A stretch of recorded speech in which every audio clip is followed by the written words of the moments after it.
அம்மா கிட்ட சொன்ன மாதிரி நாளை காலைல 5 மணிக்கு எந்திரிச்சு படிச்சு நல்ல பொண்ணுன்னு பேர் வாங்கணும். விட்ட சபதத்தை காப்பாற்றணும்.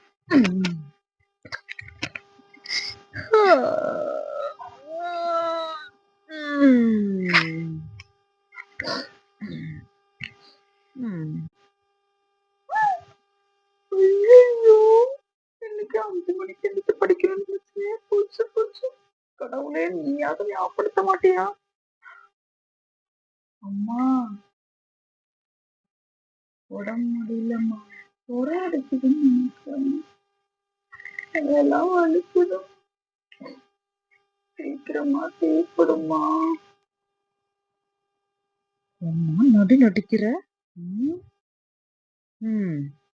எருமைக்கு டீ கேக்குதா? உன்னை நல்லா வெளுக்க போறான் பாரு. அதானா அம்மா கிட்ட நடிக்க முடியுமா? டீமா, இந்தா எருமை டீ குடி. சபதம் விடுறாளாம், சபதம்.